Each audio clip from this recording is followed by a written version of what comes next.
Bentornati a Buongiorno Verona, siamo di nuovo in diretta con voi, con tutti i telespettatori, per parlare del tema del giorno di oggi. Come abbiamo già visto questa mattina con i primi due ospiti, oggi parliamo delle piste da sci, in particolare delle chiusure che sono state imposte dal governo. Non è un mistero, come abbiamo già visto, che queste vacanze di Natale saranno chiaramente diverse rispetto a quelle degli scorsi anni. Si parla già di vietare lo spostamento tra regioni, di vietare anche i tradizionali cenoni familiari, e a destabilizzare ulteriormente questa situazione abbiamo visto che c'è anche la chiusura delle piste da sci fino a dopo le vacanze, quindi fino a dopo l'Epifania, per evitare assembramenti e quindi una nuova ondata di contagi.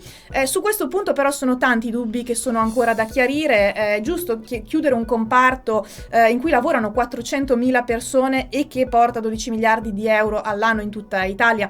E per parlare di questo e molto altro siamo in collegamento telefonico con Federico Canera, assessore al turismo della Regione Veneto. Buongiorno Assessore. Sì, buongiorno a lei e a tutti gli ascoltatori.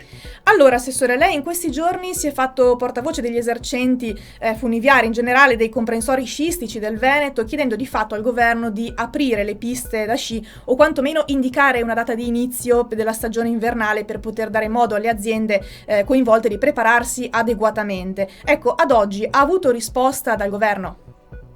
No, guardi, purtroppo sia io che gli altri assessori regionali, perché fortunatamente stiamo agendo insieme all'unisono tutti gli assessori dell'arco alpino, quindi non soltanto la Regione Veneto, ma penso alla Regione Friuli, il Trentino Alto Adige, la Lombardia, la Val d'Aosta, il Piemonte. Stiamo lavorando tutti insieme perché accomunati da questo problema che è grave, perché significa mandare in fumo circa, noi abbiamo stimato 20 miliardi di PIL legato alla stagione invernale, che non significa soltanto i mancati introiti degli impianti a fune, ma significa tutto un indotto che è fondamentale per la montagna. Quindi pensiamo in sostanza alle scuole da sci, agli alberghi, alla ristorazione, insomma tutto un mondo che si ferma. E noi chiediamo al governo, e abbiamo già chiesto un incontro al ministro, non ci è ancora stato concesso, e abbiamo la necessità di interloquire con il Ministero proprio perché dobbiamo far presente questa necessità. Noi chiediamo di riaprire, di farlo in sicurezza. Abbiamo predisposto anche tutte le regioni insieme, facendo un lavoro anche immane, cospicuo, importante, mettendo assieme le sanità regionali con, diciamo, la parte turistica nostra di ogni singola regione, cioè i tecnici delle sanità più quelli del Dipartimento Turismo si sono messi insieme, hanno prodotto un protocollo importante per poter accedere agli impianti a fune in sicurezza, e noi pensiamo che così si possa fare. Ecco, questa in sostanza è la nostra richiesta. Purtroppo ad oggi non abbiamo avuto risposte, se non le enunciazioni che ci preoccupano fatte dal Premier in TV, dove si dice che probabilmente gli impianti non aprono, che quest'inverno che questo Natale viene raccomandato di passarlo in casa. Insomma, ovviamente informazioni che ci preoccupano molto per la nostra montagna, perché significa, Certo, ripeto, azzerare una vera e propria economia laddove abbiamo lo spopolamento delle persone, perché la gente già se ne va dalle montagne perché sono ambienti difficili da vivere. Se noi non creiamo nel minimo quel minimo di condizioni per poterci vivere, è ovvio che non possiamo attenderci niente di buono in futuro. certo. Ecco, sul tema del protocollo, sia delle linee guida che avete stilato e che avete approvato in conferenza delle regioni, sono regole sostenibili per gli operatori del settore? Perché stamattina, parlando con il presidente di ANEF Veneto, Renzo Minella, è emerso che comunque i costi per l'apertura, con le limitazioni previste dalle linee guida, sarebbero insostenibili in ogni caso. Ecco, servirebbero quindi dei sostegni da parte dello Stato, insomma, immaginiamo. Ma guardi, che ci voglia sostegno da parte dello Stato, questo è indubbio, così come è avvenuto per altre filiere, penso alla ristorazione o i bar, altre situazioni. Penso che ci debba essere ovviamente anche per la filiera turistica invernale, e quindi non solo per gli impianti a fune ma anche per tutto il resto.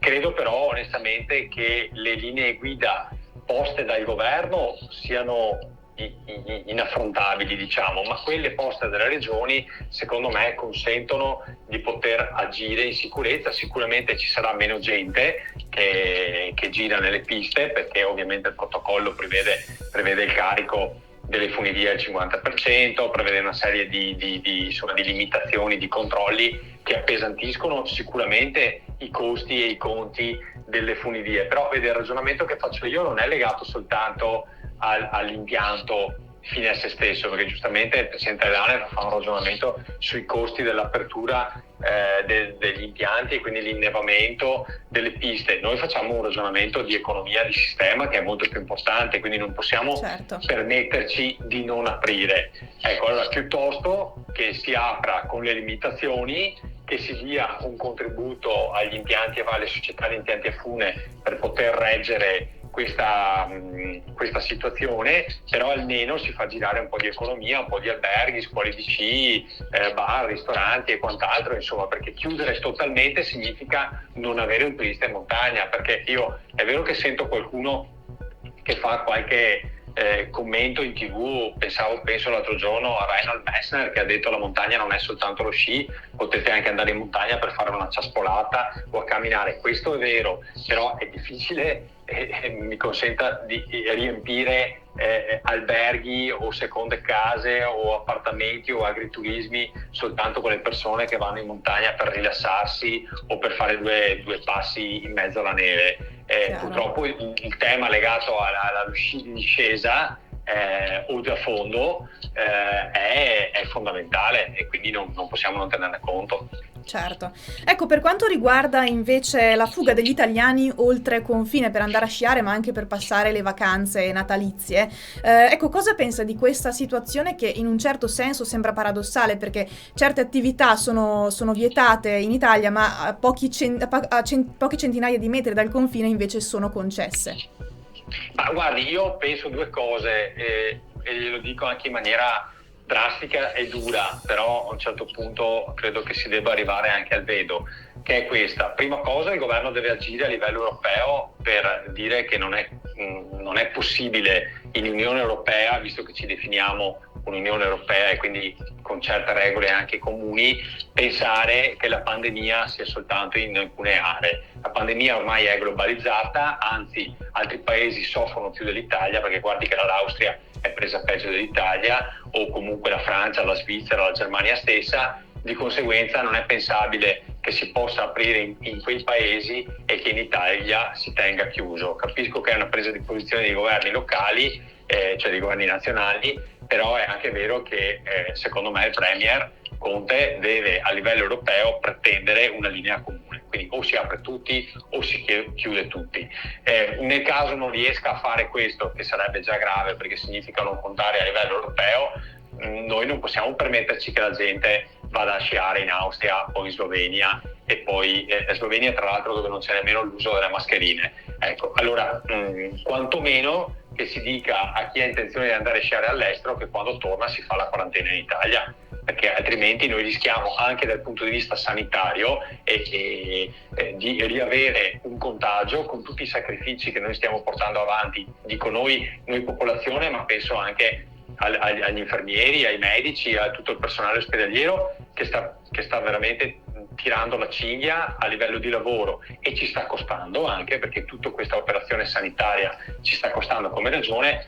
Lei mi permetterà che è assurdo pensare che qualcuno poi si va a sciare in Slovenia o in Austria e poi magari torni a casa col Covid ad infettare altre persone. Quantomeno che queste persone vengano messe in quarantena nel momento in cui ritornano, anche se, ripeto, la mia prima opzione è assoluta, è quella di dire regole comuni, quindi o si apre tutti o si chiude tutti.